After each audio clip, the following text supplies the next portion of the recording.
The parlor clock in the Whitmore mansion had been ticking for 3 days straight, even after Jeremiah Whitmore himself removed every spring, every gear, every piece of mechanism that could possibly make it move. But that was not the strangest part. The strangest part was that Clara Harris, the young woman who had wound that clock every evening for 5 years, had vanished the same night the ticking became impossible to stop. Some said she ran north. Others whispered she never left at all, that she was still there, somewhere in the walls, in the floorboards, in the very heartbeat of that cursed timepiece. One thing was certain. After that night in 1839, nothing in Calhoun County, Alabama would ever be the same again. Before we carry on, please hit the subscribe button to make my day and let me know where you are watching from in the comments. The Whitmore plantation stretched across 2,000 acres of Alabama soil. Red clay roads cutting through cotton fields that seemed to extend beyond the horizon itself. The main house sat atop a gentle rise, a white-columned structure that caught the morning sun and reflected it back like a beacon of prosperity and power. Inside that house, in the parlor with its Persian rugs and mahogany furniture imported from Europe, stood a grandfather clock that had crossed the Atlantic in 1834, a wedding gift from Jeremiah Whitmore's father to his new bride, Eleanor. Clara Harris was 23 years old in the spring of 1839, though she did not celebrate birthdays and could not be entirely certain of the year she was born. She had been purchased by the Whitmore family when she was 11, brought to the plantation from a smaller farm in Georgia after her mother died of fever and her father was sold separately to a plantation in Mississippi. She never saw him again. In the 12 years since, Clara had learned to make herself useful in ways that kept her close to the main house, away from the brutal sun and back-breaking labor of the cotton fields. She could read, though she was careful never to let anyone know this. Her mother had taught her in secret using a Bible stolen from a church, practicing letters by candlelight in a shack that no longer existed.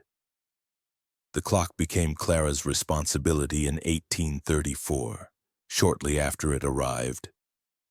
Mrs.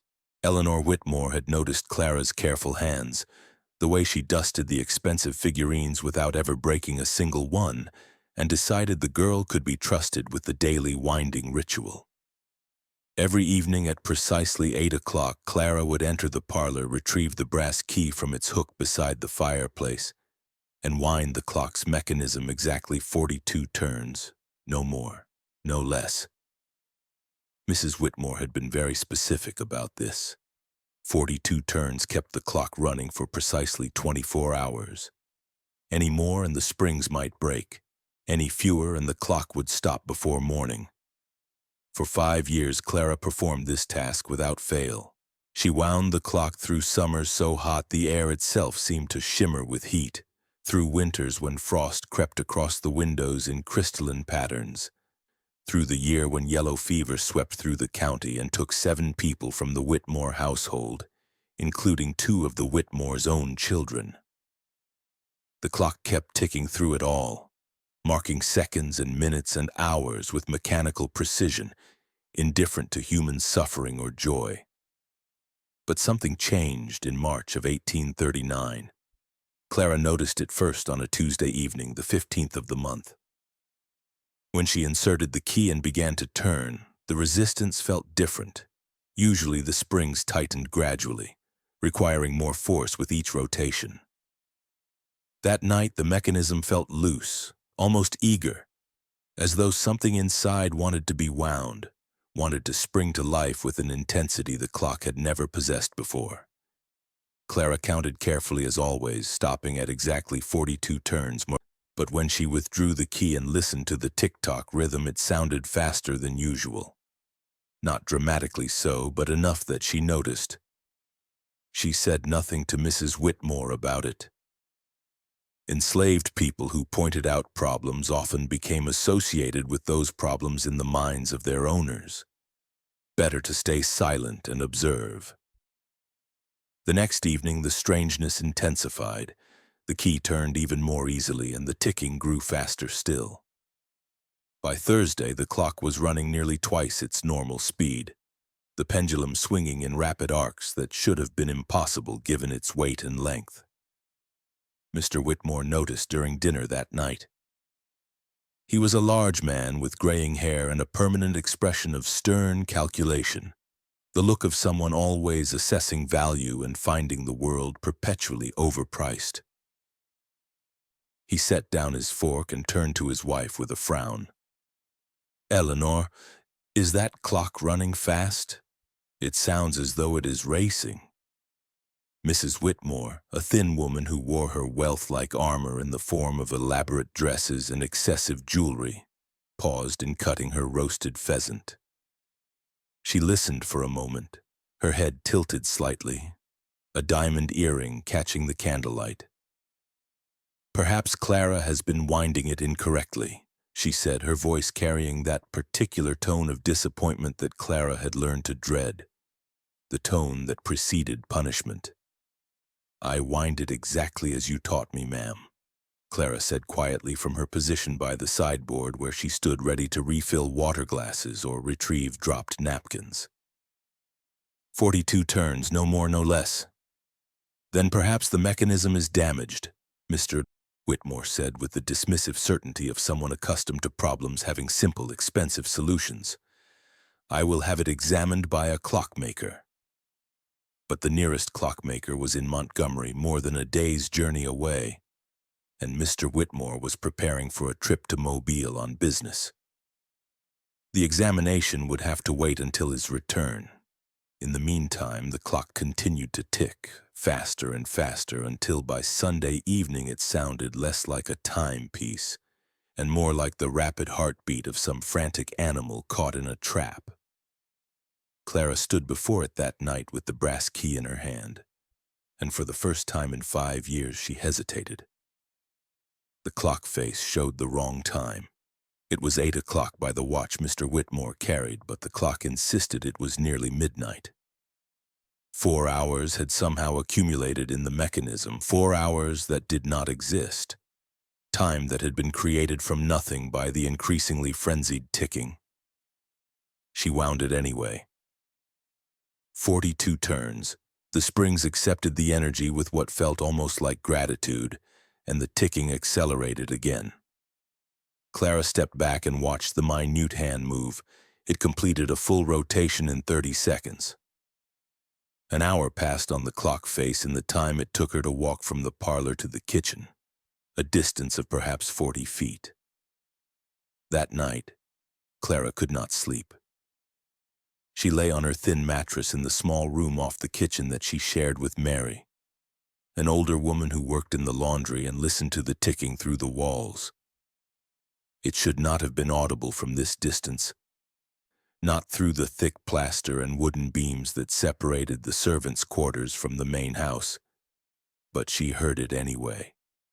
Tick, tick, tick, tick, tick, a sound like fingernails on glass, like rain on a tin roof, like the scurrying of hundreds of insects in the walls.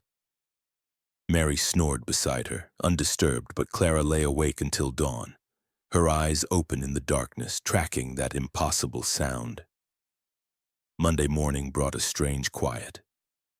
Clara rose before sunrise as always and went to the kitchen to help prepare breakfast. The cook, a woman named Beatrice who had been on the plantation longer than anyone could remember, stood at the stove frying eggs and looked at Clara with an expression of concern. "You look like death, child. You feeling poorly?" "Could not sleep," Clara admitted, pumping water into a kettle for tea. "That clock keeping you up?" Beatrice asked, and there was something in her voice, a knowing quality that made Clara pause. "You hear it too?" Beatrice nodded slowly, cracking another egg into the cast-iron pan where it sizzled in butter. "Heard it all night. Heard it in my dreams. Ticking so fast it sounded like whispers, like voices all talking at once, too quick to understand." Clara felt a chill despite the heat from the stove. "What do you think is wrong with it?" Beatrice was silent for a long moment, using a wooden spoon to push the eggs around the pan. When she finally spoke, her voice was barely above a whisper. My grandmother told me stories when I was a girl. Stories from before, from the old country across the water. She said time was not what white folks think it is, said time is alive, said it can be bent and twisted if you know how. Said there were people who could walk between seconds, slip through the cracks in moments, and disappear. That is just superstition, Clara said, but her voice lacked conviction. Maybe, Beatrice agreed. But I also know clocks do not run faster when their springs are the same. I know sounds do not travel through walls the way that ticking does, and I know you've been looking at that clock different for days now. Looking at it like you see something the rest of us do not. Clara turned away and began slicing bread for toast, her hands working automatically while her mind raced. She had noticed something, though she had not wanted to admit it even to herself. When she stood very close to the clock, close enough that her breath fogged the glass covering its face, she could see something behind the visible mechanisms. Shapes that moved counter to the gears, shadows that had no source, a kind of depth to the space inside the clock cabinet that should not exist given its physical dimensions. The day passed in a blur of domestic tasks. Clara made beds, swept floors, polished silver, and helped serve lunch and then dinner. All the while, the clock ticked louder and faster until by evening it sounded like a dozen clocks, all running at different speeds, all occupying the same space. Mr. Whitmore had left for Mobile that morning before dawn, and Mrs. Whitmore had retired to her room with one of her headaches, the kind that kept her in bed with curtains drawn for hours.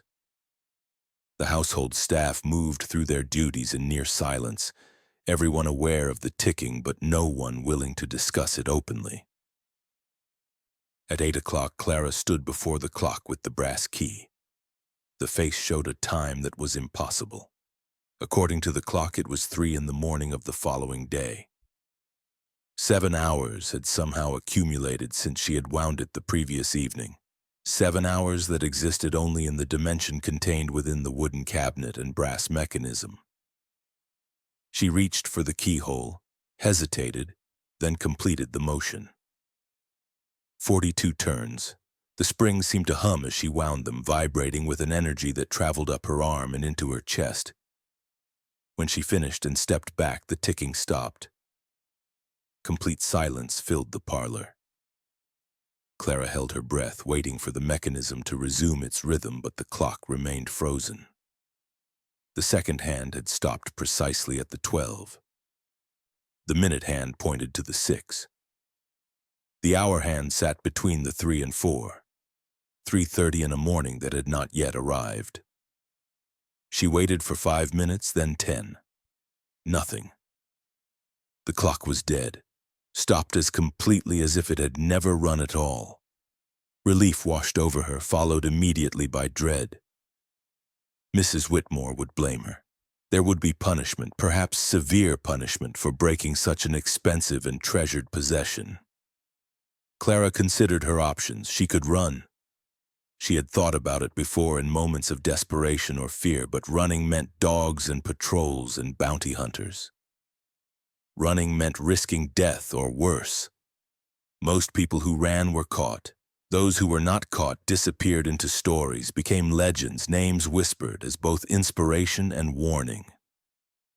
She stood there, paralyzed by indecision, staring at the silent clock. And then it started again. Not a gradual resumption of ticking, but an explosion of sound. The clock did not tick once per second. It ticked 100 times per second, 1,000 times, the sound blurring into a continuous hum that rose in pitch until it became almost musical. A note sustained beyond any human capacity, a single tone that seemed to fill not just the room, but the entire world. Clara clapped her hands over her ears, but the sound was inside her head, inside her bones, vibrating in her teeth and behind her eyes. She staggered backward and fell, landing hard on the Persian rug. The clock face blurred, the hands spinning so fast they became invisible, time accelerating beyond measure. The cabinet shook, the wood groaned. And then the glass covering the face cracked with a sound like a gunshot, a single line running from top to bottom, splitting the painted moon phase dial in half. The ticking stopped again. This time the silence was absolute and profound, the kind of quiet that exists in the moments after a thunderclap when the world holds its breath.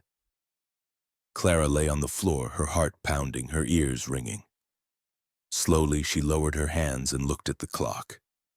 The hands had stopped in a position that was somehow worse than impossible. Both the hour and minute hands pointed straight up at the 12, but the second hand was missing entirely, simply gone from the face as though it had never existed. And there was something else. The crack in the glass was not just a crack. When Clara forced herself to stand and move closer, she could see that the crack was actually an opening, a gap in reality itself that led not into the mechanical interior of the clock but into somewhere else, somewhere dark and vast that seemed to extend infinitely backward. A cold breeze came from that opening, carrying with it a smell like old paper and rust and something organic, something that might have been decay or might have been earth after rain. Clara reached out without thinking, her hand drawn toward the crack by a compulsion she could not name. Her fingers brushed the edge of the broken glass and she felt the cut, felt warm blood well up and run down her hand. But she did not pull away. Instead, she pressed her entire palm against the opening, and the glass was not glass anymore. It was liquid, or perhaps it was nothing at all, and her hand went through. Into that impossible space beyond. The sensation was indescribable. Her hand was both hot and cold, both present and absent, existing and not existing simultaneously. She could feel things moving past her fingers, shapes without form, entities without substance. Ideas that had achieved enough coherence to brush against physical reality, but not enough to become truly real. Time, she understood suddenly, was not a river flowing in one direction.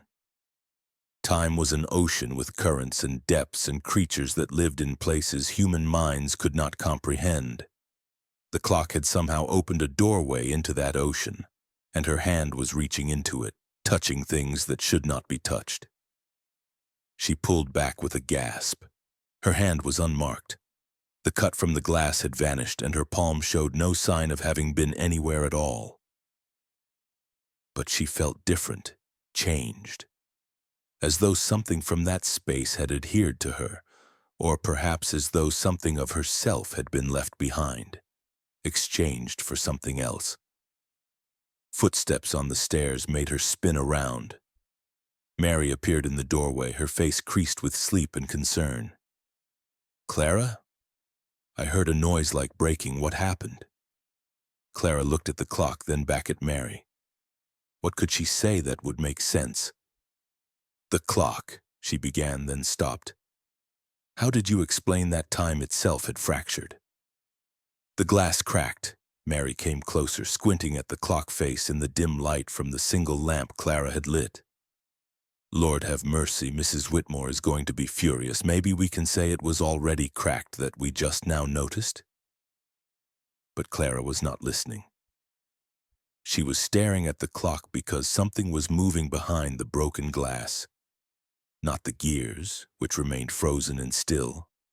Something else, a shadow that moved with purpose, pressing against the inside of the cabinet as though trying to get out. Or perhaps trying to get her to come in. "Do you see that?" she whispered. Mary looked closer and frowned. "See what?" "The shadow. There, behind the pendulum." Mary was quiet for a long moment, studying the clock's interior. "I do not see anything, Clara. There is nothing moving in there." Clara blinked and looked again. Mary was right. The shadow was gone, if it had ever been there at all. But the feeling remained, the certainty that something was waiting, watching, calling to her from the other side of that crack in the glass. "We should go back to bed," Mary said gently, taking Clara's arm. We can figure out what to tell Mrs. Whitmore in the morning. No point in worrying about it now. Clara let herself be led away from the parlor, but she looked back over her shoulder as they left. The clock remained silent and still, its broken face reflecting lamplight in jagged patterns. But she could still feel it, that pull, that invitation, growing stronger with each step she took away from it. She did not sleep that night. She lay in the darkness, listening to Mary's breathing and her own heartbeat, and beneath it all, impossibly, the ticking. It had resumed somehow, but only she could hear it now.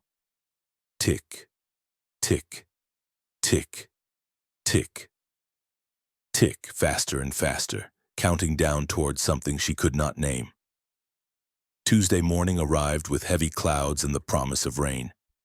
Clara went through her morning duties in a daze, moving automatically, her body performing tasks while her mind remained anchored to the memory of that moment when her hand had passed through the crack.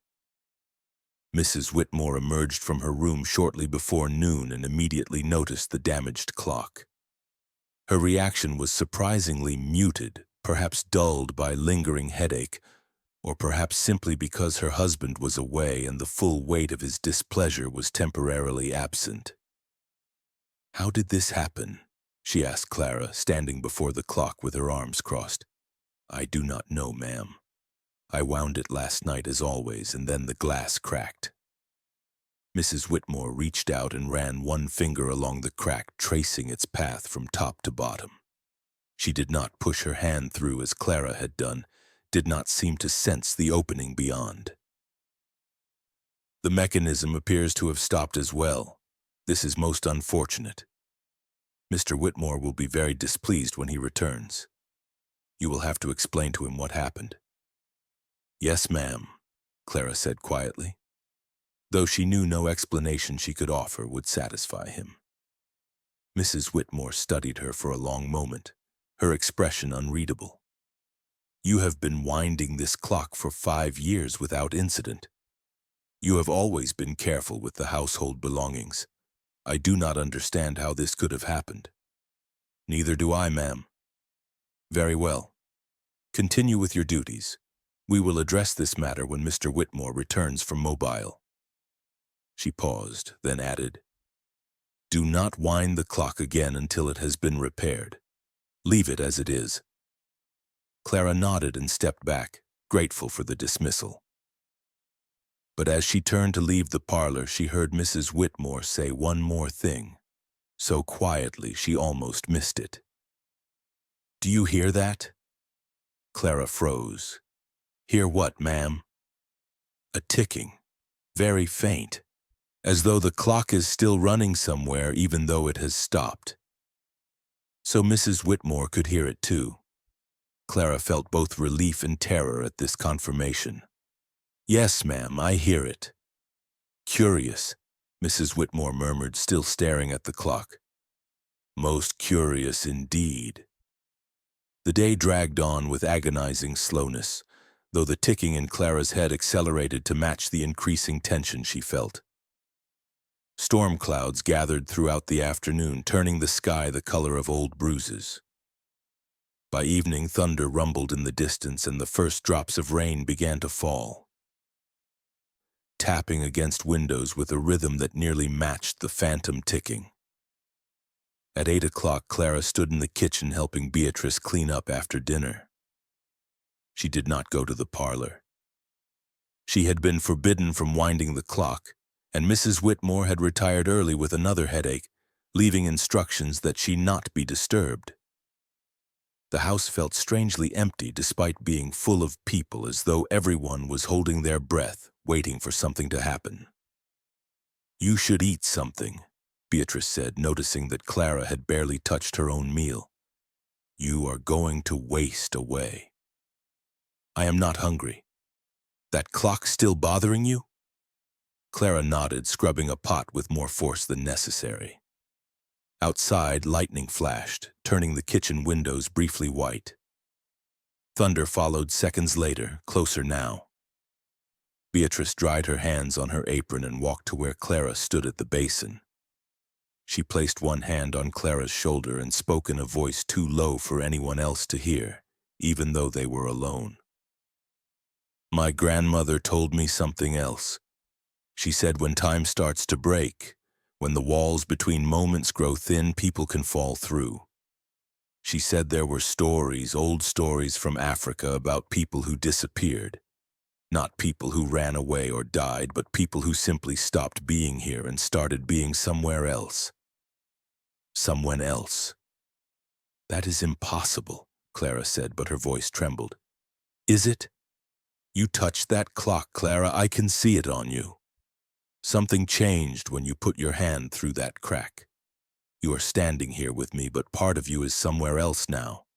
Somewhere that clock showed you. I can see it in your eyes. They look past things like you are seeing two worlds at once. Clara turned to face the older woman fully. What should I do? Beatrice was quiet for a long moment, her weathered face thoughtful. I cannot tell you that, but I will say this. Sometimes the only way forward is through. Sometimes a door opens and you have to decide whether to step through it or spend the rest of your life wondering what was on the other side. Another flash of lightning, this one so bright and close that it left after images dancing in Clara's vision. The thunder that followed shook the house, rattling dishes in their cupboards. And in the moment of silence after the thunder faded, Clara heard the clock chime. 8 bells, clear and resonant, coming from the parlor where the clock had been stopped and silent all day. She and Beatrice looked at each other. Without a word, Clara dropped the pot she had been cleaning, letting it clatter into the basin, and ran. Through the kitchen, down the short hallway, into the main corridor, her feet slipping slightly on the polished wood floor. The parlor door was closed. She threw it open and stopped so abruptly that she nearly fell. The clock was running. Not just running, but alive, the entire cabinet glowing with a soft golden light that had no apparent source. The crack in the glass had widened, spreading in branching patterns like frost across a window or veins beneath skin. Through the network of cracks, Clara could see that other place, that impossible space, much more clearly now. It was not darkness beyond the glass. It was everything. She saw fields of stars and empty voids, saw oceans and mountains and cities that might have been built yesterday, or 1,000 years ago, or would not exist for 1,000 years yet. Time had folded in on itself, and the clock had become a lens through which all of history and all of possibility could be glimpsed. And there were people, hundreds of them, thousands, moving through that space between seconds. Some of them looked solid, almost real. Others were transparent, like ghosts or memories. She saw men and women and children of every description wearing clothes from eras she recognized and eras she did not. They moved with purpose, traveling along paths she could not see, going to destinations she could not fathom. One figure stood closer than the others, pressed against the inside of the glass as though looking out at her. It was a woman, young, wearing a simple dress that might have been from Clara's own time or might have been from a century earlier. Her face was familiar in a way Clara could not quite place, as though she was looking at a reflection that was not quite her own reflection but close, perhaps a sister or cousin. The woman raised one hand and pressed it against the inside of the glass, exactly where Clara had pushed through the night before. An invitation, a call, a question without words. "Clara, get away from there."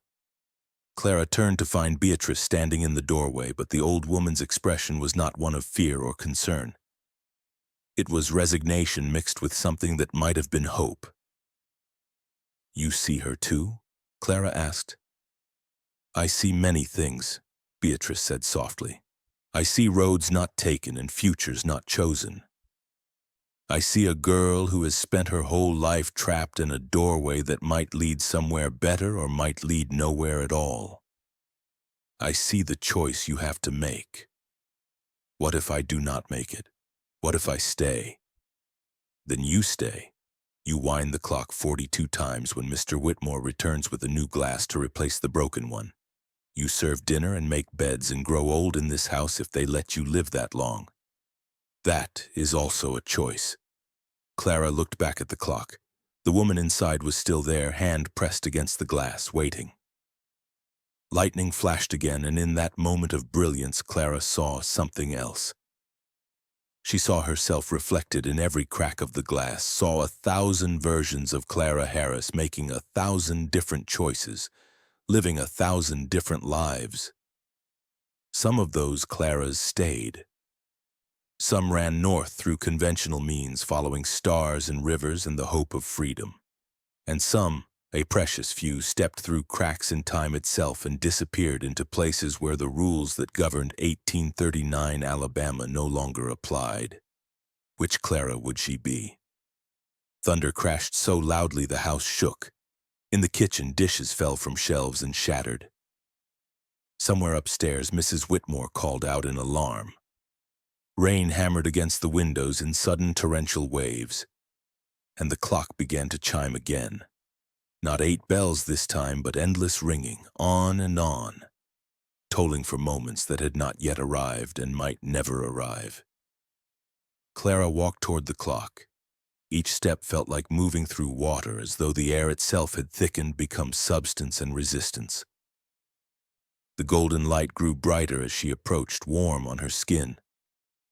The woman on the other side smiled, and Clara recognized her at last. It was not a sister or cousin. It was herself, or a version of herself, someone who had already made this choice and was reaching back to help another make it too. She raised her hand and placed it against the glass where the woman's hand waited. This time there was no sensation of cold or heat, no disorientation. This time there was just connection, recognition, the feeling of touching your own reflection and finding it solid. The glass dissolved. The crack became a doorway, and Clara stepped through. The world inverted. She was falling and flying simultaneously, passing through layers of time like passing through rooms in an impossibly large house. She saw the parlor from outside of time, saw it built and decorated and lived in, saw it burn in a fire that would not happen for another 70 years, saw it excavated as an archaeological site in an era when flying machines filled the sky and people carried devices that would have seemed like magic to anyone in 1839. She saw the clock in all its iterations, saw it purchased in Switzerland and shipped to America and installed in the parlor and wound by a dozen different hands across decades. And she saw other people making the same journey she was making now. She passed them in that space between seconds, travelers moving through time in directions that defied ordinary geometry. Some nodded to her as they passed. Others were too focused on their own destinations to notice her. They were refugees from 1,000 different hells. People who had found doorways like the one Clara had stepped through and chosen to leave behind worlds that offered them nothing but pain. The journey could have lasted a second or a century. Time had no meaning in that place. But eventually Clara felt herself slowing, felt the chaotic rush of images and sensations begin to coalesce into something stable. She was standing in darkness, but it was not the darkness of the space within the clock. This was ordinary darkness, the simple absence of light. She could feel ground beneath her feet, solid and real. She could smell earth and water and growing things. Slowly her eyes adjusted. She was in a forest, standing among tall trees whose branches formed a canopy overhead. Moonlight filtered through the leaves, creating patterns of silver and shadow on the ground. The air was cool but not cold, pleasant after the stifling heat of Alabama spring. And most remarkably, she was not alone. Other people stood in the clearing, perhaps 20 of them, all looking as disoriented as Clara felt. They were of different ages and wore different styles of clothing, suggesting they had come from different times as well as different places. An older man in what looked like 18th century dress stood beside a young girl wearing clothes Clara did not recognize at all. some kind of rough woven material that could have been from the distant past or perhaps the distant future. A woman with a baby clutched to her chest looked around with wide, frightened eyes. And there, moving among them, offering quiet words of comfort and explanation, was the woman Clara had seen in the clock. Up close she looked even more like Clara, same dark eyes and high cheekbones, same slight build and careful posture. When she reached Clara, she smiled. "Welcome," she said. "I know you have many questions, we all did when we arrived. My name is Ruth, though I have had other names in other times. You are safe here. You are free here." "Where is here?" Clara managed to ask, her voice rough from shock and awe. "A place between," Ruth said. "Not between locations, but between moments. We exist in the gaps, the spaces that time itself has forgotten or has not yet noticed. We cannot go back. The doorways only open one way, but we can move forward or sideways or in directions that do not have names. We can find our own paths now." Clara looked around at the other refugees. "How many of us are there?"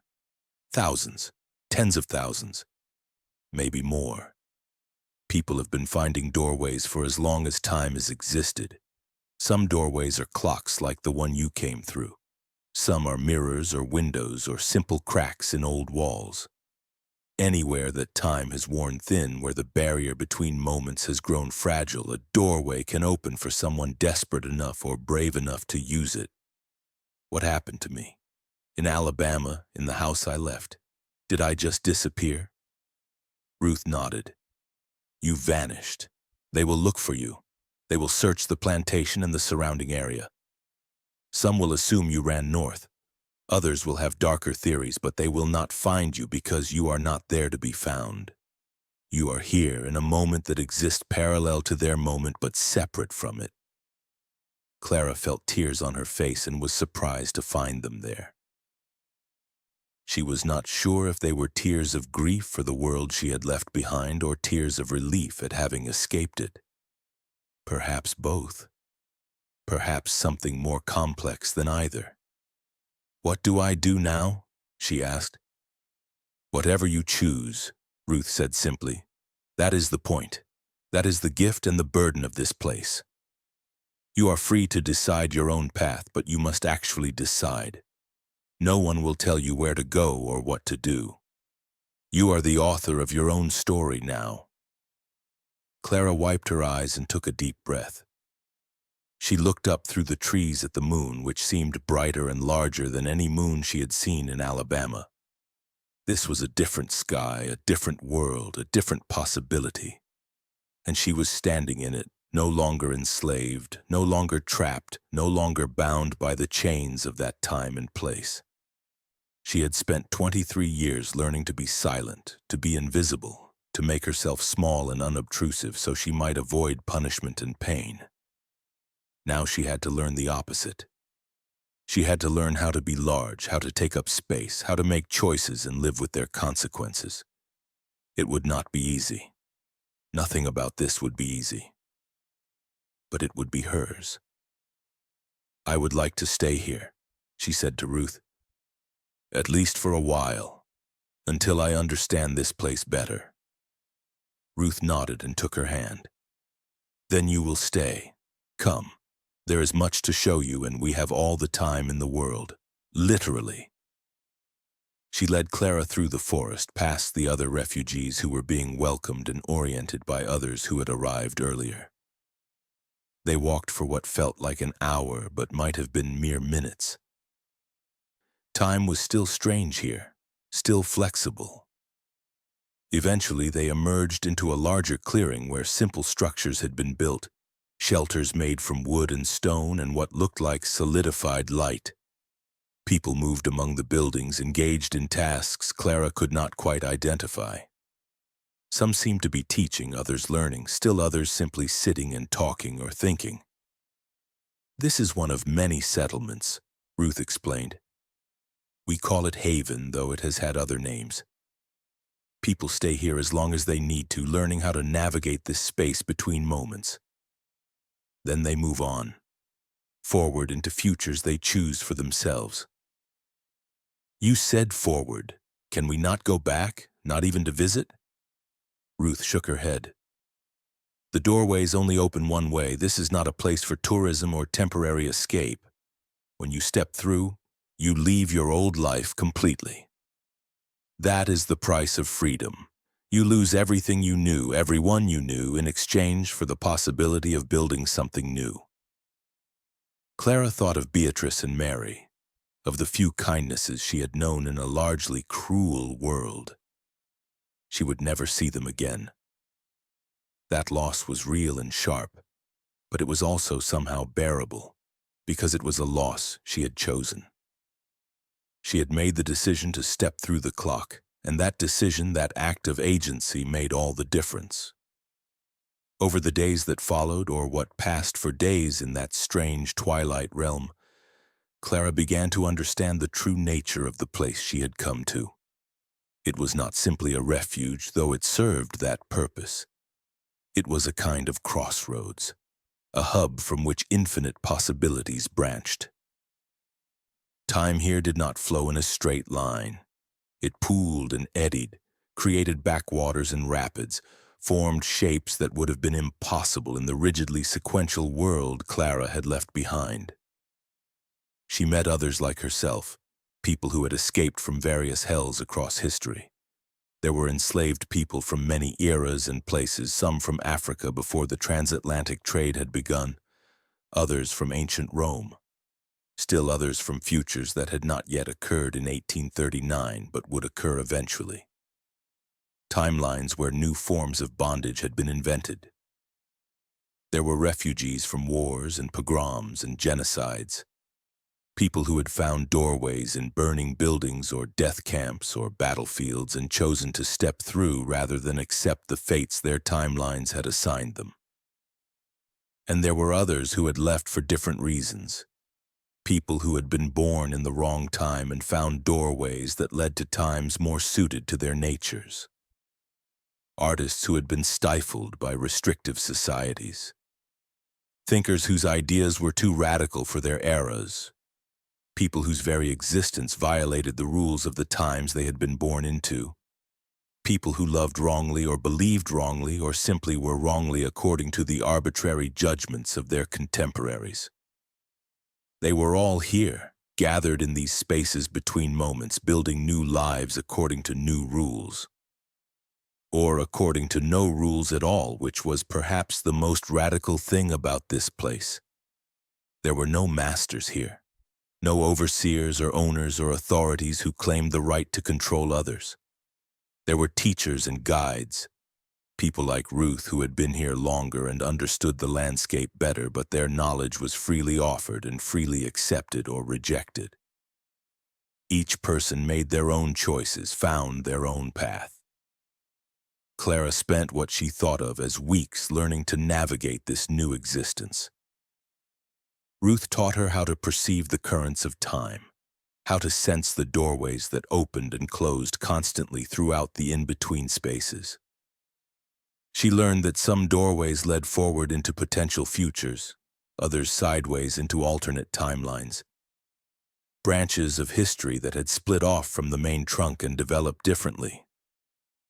She learned that it was possible to walk between moments, to move from one time to another, not by traveling through time in the linear sense, but by stepping between the gaps, existing in the spaces where time had no authority. And she learned that this was not truly escape, not in the sense of reaching a final destination where struggle ended and peace began. This was transformation. This was the claiming of agency and the acceptance of responsibility for oneself. The people who came here did not leave their traumas behind. They carried those wounds with them, and they had to do the slow, difficult work of healing without the structures and certainties of the worlds they had left. Some managed it, others did not. Some eventually found doorways back to the linear time stream and re-entered history at different points, equipped with knowledge and perspective they had lacked before.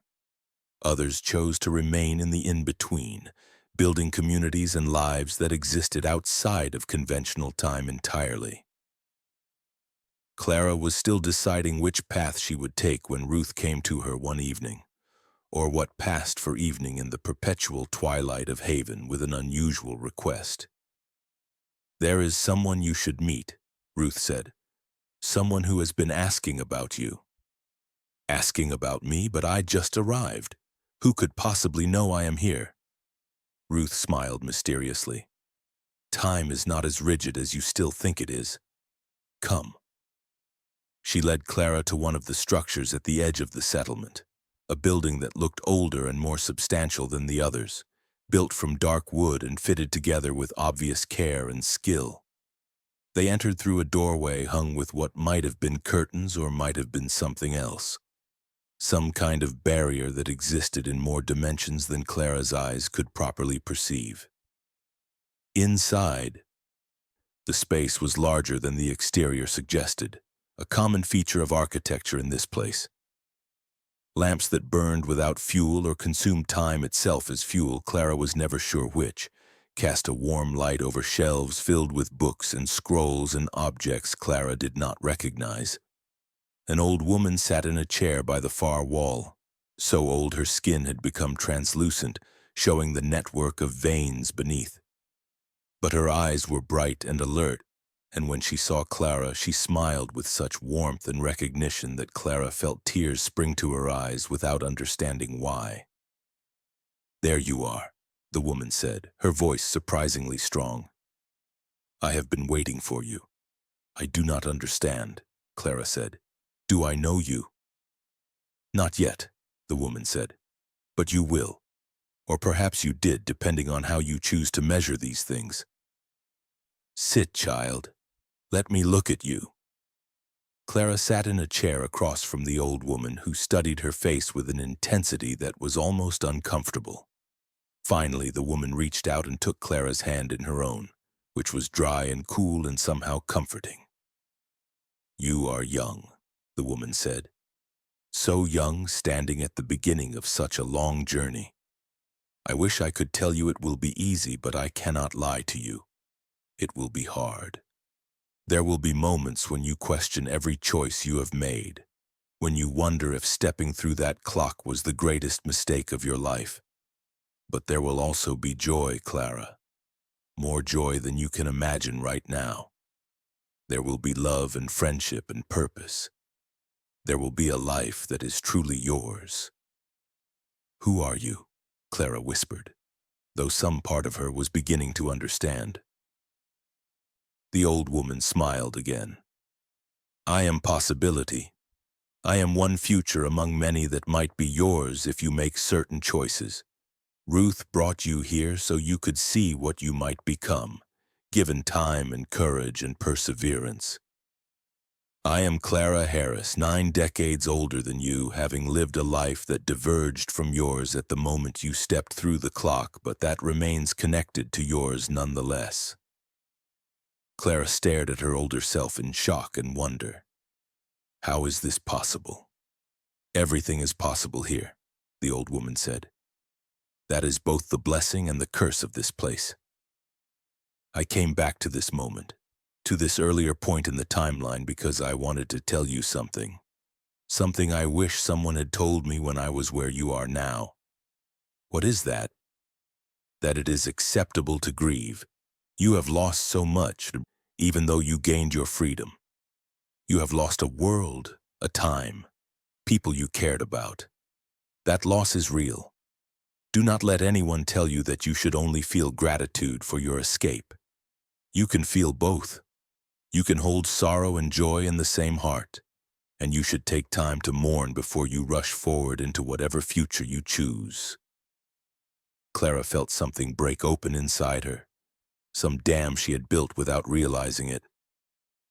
The tears came in earnest now, great wrenching sobs that shook her entire body. The old woman held her hand through it all, patient and present, while Ruth stood quietly by the door, keeping watch or simply bearing witness. When Clara finally regained control of herself, she looked up at her future self with red eyes and a raw throat. "What should I do?" Where should I go? I cannot tell you that, the old woman said gently. If I told you the path I took, you might follow it exactly and never discover the path that is truly yours. What I can tell you is this: trust yourself. You have survived things that would have broken many people. That strength is still in you. Let it guide you. The old woman reached into a pocket of her dress and pulled out something small that she pressed into Clara's palm. It was a brass key, old and worn smooth by years of handling. The same key Clara had used to wind the clock 42 times every evening for 5 years. I kept this, the old woman said, as a reminder of where I came from and what I left behind. Now I pass it to you. Not because you need to remember you will never forget, but because sometimes it helps to have something tangible, something you can hold when the intangible becomes overwhelming. Clara closed her fingers around the key and felt its weight, its solidity, its reality. It was real. This was real. All of it was real, even the parts that seemed impossible. Thank you, she said simply. The old woman nodded and leaned back in her chair, suddenly looking exhausted. I must rest now. The journey back to my time takes much out of me. But I am glad we had this chance to speak. Live well, Clara Harris. Live fully and without regret. Ruth touched Clara's shoulder, indicating it was time to leave. Clara stood, still holding the key, and looked one last time at the woman she might become. The old woman had closed her eyes, her breathing slow and steady, already slipping into sleep or into some other state that approximated sleep in this strange place. Outside, the twilight had deepened to something closer to night, though stars did not appear in the sky. Ruth walked beside Clara in silence for a while, letting her process what had just happened. Finally, Clara spoke. Do you have an older self somewhere in this place? A future version who came back to speak to you? Ruth shook her head. No. My path was different. I learned what I needed to learn through other means. But I have met many people who have encountered their own futures, and it always changes them. You cannot unsee possibility once it has been shown to you. Clara turned the key over in her hand, feeling its familiar shape. I do not know what to do next. That is fine, Ruth said. You do not need to know yet. Stay in Haven as long as you need. Learn what you can, and when you are ready, the path will reveal itself. But Clara was not sure she believed that. She had spent too many years being told what to do, where to go, how to behave, to trust that her path would simply appear without effort or decision. Freedom, she was learning, was more complex than simply being free from chains. Freedom required choosing, and choosing required knowing what you wanted, and knowing what you wanted required understanding who you were. Who was Clara Harris when she was not defined by her enslavement? When she was not the girl who wound the clock, the girl who made beds and served dinner and spoke only when spoken to? She did not know. She would have to discover herself piece by piece, and that discovery would take time. Time. She had an abundance of it now in this place where time itself bent to accommodate her needs. But she also had very little of it, in the sense that each moment was precious precisely because it was hers to choose how to spend. This paradox would define her existence from now on, she thought. Too much time and not enough simultaneously, always. Days passed, or their equivalent. Clara worked with Ruth and the others, learning the skills necessary to navigate the in-between spaces. She learned to sense doorways, to feel the subtle shifts in the fabric of reality that indicated a weak point where crossing was possible. She learned to read the currents of time, to understand which paths led forward and which led to dead ends or paradoxes. And she learned about the others who used these spaces, not all of them human, not all of them friendly. Because this place, this network of gaps in time, was not empty. There were entities here, though beings that existed in the spaces between moments because they could not or would not exist in linear time. Some were benign, curious observers who watched the refugees pass through without interfering. Others were predatory, drawn to the energy and emotion that living beings carried with them, feeding on fear or anger or grief. Ruth taught Clara how to recognize these entities and how to protect herself from them, though she admitted that protection was never absolute. Even in a place of refuge, danger existed. Clara also learned about the cost of staying in the in-between for too long. The longer someone remained outside of linear time, the more difficult it became to re-enter it. The refugees who had been in Haven for years or decades became increasingly translucent, their forms less solid, their connections to physical reality growing tenuous. Eventually, if they stayed long enough, they would fade entirely, becoming something else, something that existed only as idea or memory or potential. This was not death, Ruth explained, but it was not life as Clara understood it either. It was transformation into something that could not be easily categorized. "How long have you been here?" Clara asked Ruth one day as they sat together by a stream that might have been water or might have been something else, some liquid form of time itself that flowed through the landscape. Ruth considered the question. "I do not measure time the way you still do, so it is difficult to say. If I were to translate it into terms you would understand, I would estimate I arrived in the in-between approximately 40 years before you did. Though those 40 years are distributed across multiple centuries in the linear timeline. Do you ever think about going back, re-entering history?" "Sometimes," Ruth admitted. "There are futures I have glimpsed that intrigue me. Times when people like us have more freedom, more acceptance. But I have built a life here, and I am not certain I want to abandon it. Perhaps someday. Perhaps never. The choice remains open, and that itself is a kind of freedom." Clara trailed her fingers through the stream and watched the way the liquid rippled, each ripple creating patterns that might have been images of other times or might have been random noise. She thought about what the old woman, her future self, had said, that she would experience joy and love and purpose. But she had not said where or when those things would occur.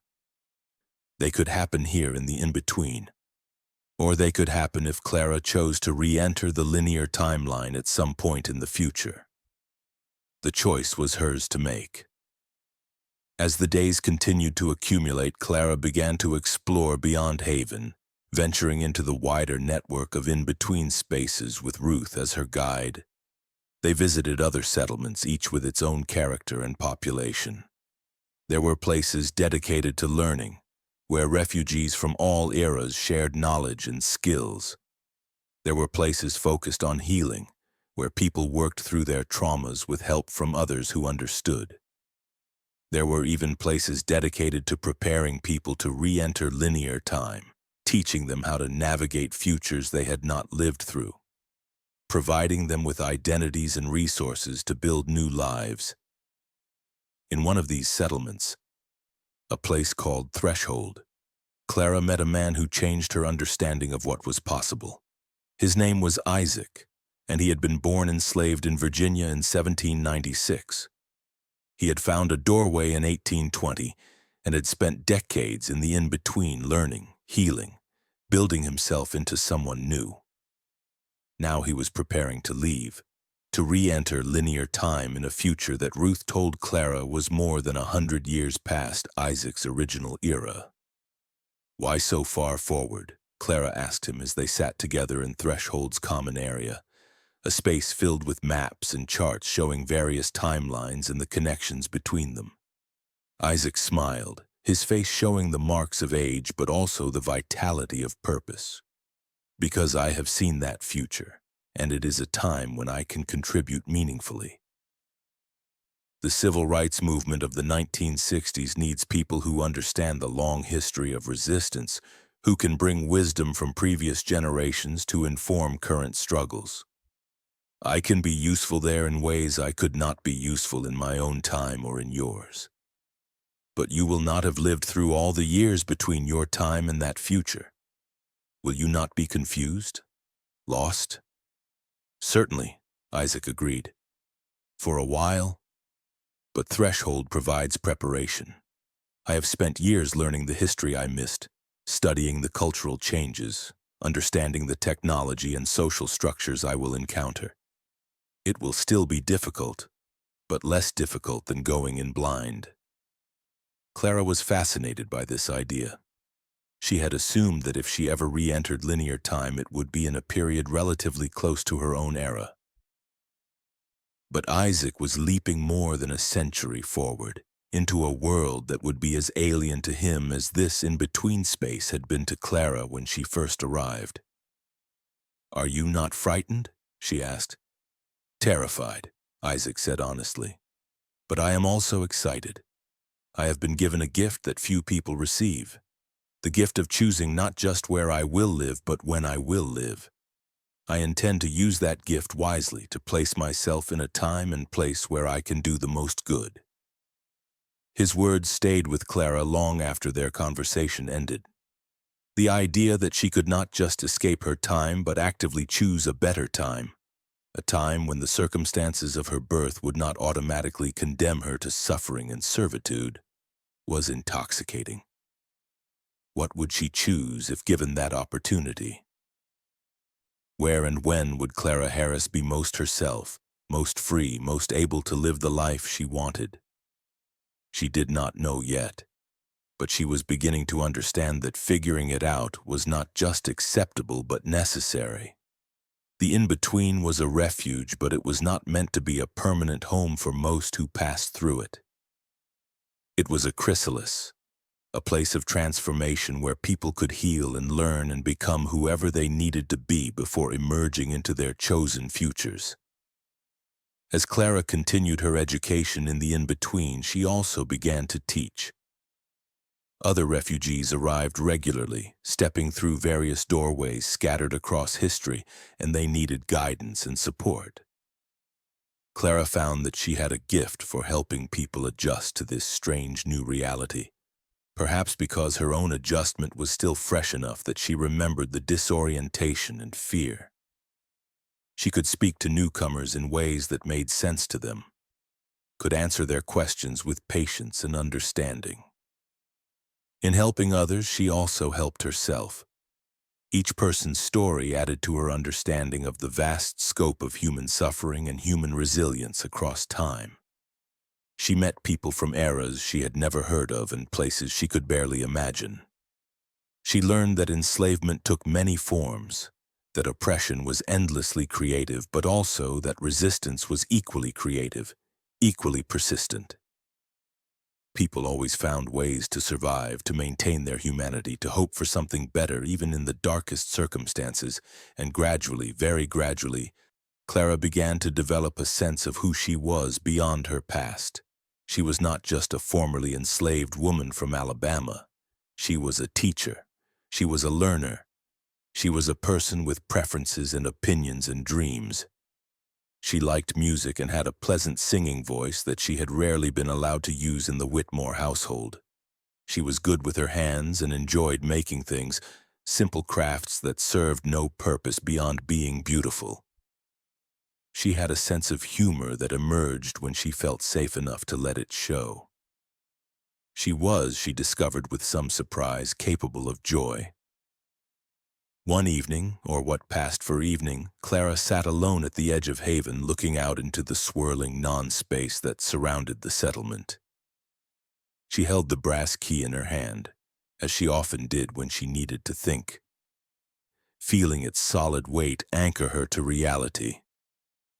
She thought about the clock she had wound for 5 years, the clock that had become a doorway, the clock that was probably still sitting in the Whitmore parlor with its broken glass and stopped mechanism. Did they ever repair it? Did they find another girl to wind it? Or did they get rid of it, sell it or destroy it, unable to tolerate the reminder of the strange events surrounding Clara's disappearance? She would never know the answer to these questions, and she found that she was becoming comfortable with that uncertainty. There were things she would never know, people she would never see again, questions that would remain forever unanswered. That was part of the price of the choice she had made. But what she had gained was immeasurable. She had gained herself. She had gained the right to determine her own path. She had gained time, not just days and years, but the very concept of time as something fluid and navigable rather than rigid and imprisoning. The clock that had measured out her servitude had, in breaking, freed her in ways she was still discovering. "You are thinking of leaving," Ruth said, appearing beside her with the silent suddenness that people in the in-between often displayed, moving through space in ways that did not quite make sense. Clara looked up at her friend and mentor. "How did you know?" "Because I have seen that look before. You have learned what you needed to learn here. Now you are wondering what comes next. I do not know where I should go, or when." Ruth settled onto the ground beside Clara, her form slightly translucent in the strange light. "I cannot tell you where to go, but I can tell you this: follow your interests, follow your curiosity, find a time that calls to you and trust that call. What if I choose wrong? Then you will have lived in that time for a while, learned from it, and you can move on. The doorways do not disappear once you re-enter linear time. They are always there if you know how to look, if you remember how to see the cracks. You can move between times multiple times if you need to, though each transition takes something from you. But you are not locked in once you make a choice." This was new information, and it changed Clara's thinking significantly. She had imagined re-entering linear time as a permanent decision, but if doorways remained accessible, if she retained the ability to move through the in-between even after she left Haven, then the risk of choosing wrong was much less significant. "When you say, 'follow my interests,'" Clara said slowly, working through the idea, "what do you mean specifically? What draws you? What have you enjoyed learning about during your time here? What futures have you glimpsed that made you want to see more?" Clara thought about this. She had been exposed to many different time periods through the refugees she had met and the conversations she had had. Some eras held no appeal at all, times of war or plague or particularly brutal forms of oppression. But there were futures that intrigued her, futures where education was widely available, where people like her could learn to read and write without risking punishment. Futures where music and art flourished, futures where, imperfect as they remained, the circumstances of one's birth mattered less than they had in 1839. "I want to learn," she said finally. "I want to go to a time where I can study, where knowledge is valued and accessible, and I want to help others. I want to teach, to pass on what I have learned to people who need it." Ruth nodded thoughtfully. "Then you should go to a time when those things are possible for you. The 20th century has many opportunities for education, particularly in the latter half. Or you could go further forward. The future is long, Clara, and it contains many possibilities." "The 20th century," Clara repeated, testing the words. 100 years or more beyond her own birth. A different world entirely. Could she navigate such a foreign landscape? But then she had already learned to navigate the in-between, which was far stranger than any single time period could be. She had survived enslavement. She could surely survive the shock of cultural displacement. "I think," she said slowly, "I think I would like to aim for the middle of the 20th century. Somewhere in the 1950s or 60s, perhaps." Isaac said that was when important changes were happening, when people were fighting for equality in visible, organized ways. "I would like to be part of that if possible." Ruth smiled. "A good choice. Threshold can help you prepare. It will take time, but you have learned that time is one thing we have in abundance here. So Clara began a new phase of her journey. She moved from Haven to Threshold, from the general refugee settlement to the specialized preparation facility. There she studied the history she had missed, learned about the Civil War and Reconstruction and Jim Crow and all the complex, painful progress that happened in the century between her original time and her chosen destination. She learned about World War I and World War II, about the Great Depression, about technological advances that would have seemed like magic to anyone in 1839. She learned how to dress for the mid-20th century, how to speak in its idioms, how to navigate its social structures. She learned about cars and televisions and telephones, about electricity and indoor plumbing and all the everyday technologies that people of that era took for granted, but that were utterly foreign to her. She learned about money and identification and how to establish an identity in a time that tracked such things more carefully than her original era had. And she learned about the civil rights movement itself, about the people who had fought and were fighting for equality and justice. She studied the Montgomery bus boycott and the sit-ins and the freedom rides. She learned names: Martin Luther King Jr., Rosa Parks, Malcolm X, Fannie Lou Hamer, people who would become her contemporaries if she made this jump, people she might even meet or work with. The preparation took what felt like years, though time in Threshold was as flexible as time in Haven, measured more by accomplishment than by calendar days. But eventually the teachers at Threshold agreed that she was ready. She had the knowledge and skills necessary to function in the mid-1950s United States. She had documents, cleverly backdated identification that would pass any scrutiny, establishing her as Clara Harris, born in Birmingham, Alabama in 1936, a Negro woman in her 20s with high school education and secretarial training. The date for her transition was set. She would enter linear time in Montgomery, Alabama in July of 1955, placing her in that city just months before the bus boycott would begin. She would have time to establish herself, find work and housing, become familiar with the landscape before the major events unfolded. The night before her departure, Clara walked through Haven one last time, saying goodbye to the place that had sheltered her and shaped her. Ruth walked with her, quiet and companionable. "I will miss you," Clara said as they stood at the edge of the settlement looking out into the swirling space beyond. "I will miss you too," Ruth replied. "But this is not truly goodbye. You will carry this place with you, and if you ever need to return, the doorways will be available. You have learned how to see them. That knowledge cannot be taken from you." Clara pulled the brass key from her pocket and looked at it one last time. The key that had wound the clock, that had marked her servitude, that had become a symbol of her liberation. She turned to Ruth and held it out. "I think you should have this. To give to the next Clara Harris who arrives here frightened and lost. Tell her what you told me, that it gets better, that she will find joy." Ruth took the key with reverence, closing her fingers around it carefully. "I will keep it safe, and I will pass it on when the time comes." They embraced, two women from different times who had found each other in the spaces between moments, who had built a friendship that transcended the normal boundaries of time and space.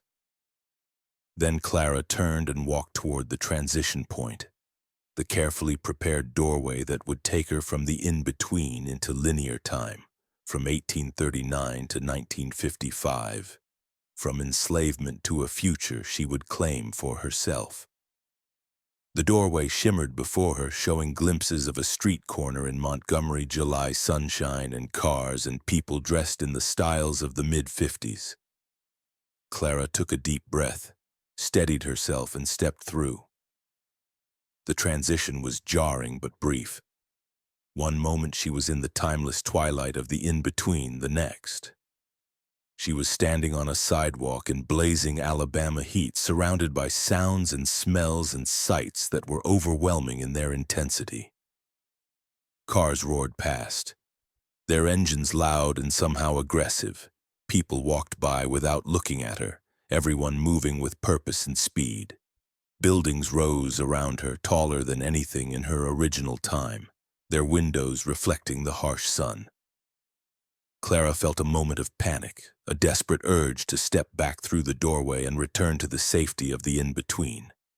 But she forced herself to breathe, to remember her training, to apply the knowledge she had spent years acquiring.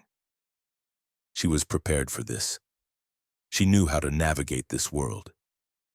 She had chosen to be here, and she would make the most of that choice. She walked down the street, her purse in hand, her carefully backdated documents tucked safely inside. She was Clara Harris, born in 1936, recently arrived in Montgomery looking for work and a new start. That was her story, and she would live it fully. She would find a room to rent in a Negro neighborhood, would find work as a secretary or cleaning woman, whatever was available. She would attend church and meet people and build a life. And when the boycott began in December, she would be ready to participate, to add her voice and her efforts to the movement. She walked for an hour, getting her bearings, adjusting to the overwhelming sensory input of linear time after years in the muted, flexible reality of the in-between.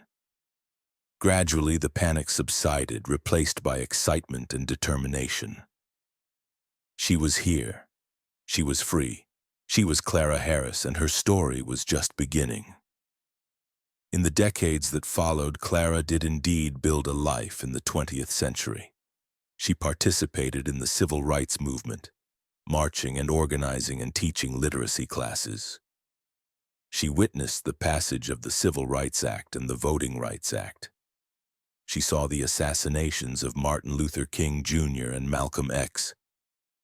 She lived through the triumph and tragedy of her adopted era, contributing what she could, learning from everyone she met.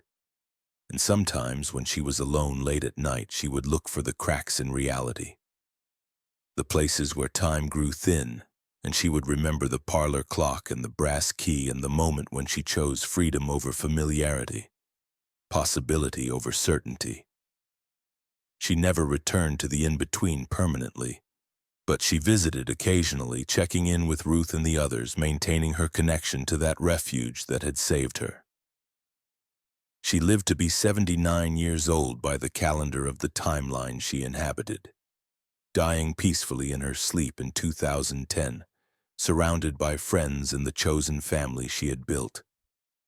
But in the in-between, she was ageless, existing simultaneously at all the moments of her life, available to greet new refugees and offer them hope and guidance. The Clara Harris who had stood before that clock in 1839 and the Clara Harris who had lived and loved and fought in the 20th century. And the Clara Harris who existed beyond time itself, they were all real, all true, all part of the same impossible, beautiful story. And in the Whitmore plantation in 1839, the clock with the broken glass sat silent and still in the parlor for exactly 3 days after Clara's disappearance, its mechanism dead despite no one having removed the springs yet. Then on the morning of the 4th day it began to tick again, soft and steady, keeping perfect time despite the crack in its face and the missing second hand. It ran that way for another 100 years, wound by different hands, passed down through generations until the Whitmore house burned to the ground in 1942 and the clock was destroyed in the flames. But some people who lived near the ruins claimed that on quiet nights you could still hear it ticking, keeping time that had nothing to do with hours or minutes or the forward march of history. Time that belonged to someone else entirely. Someone who had learned to escape its prison and master its currents. The sound of Clara Harris's freedom, echoing across decades, reminding everyone who had the ears to hear it that time was not the tyrant it pretended to be. That doorways existed for those brave enough to find them, and that the future belonged to those willing to step through into uncertainty and claim it as their own. The clock had not been a trap. It had been a key, and Clara Harris had used it to unlock a destiny beyond anything the people who had enslaved her could have imagined. She had disappeared, yes, but not into death or capture or defeat. She had disappeared into possibility itself, and that made all the difference.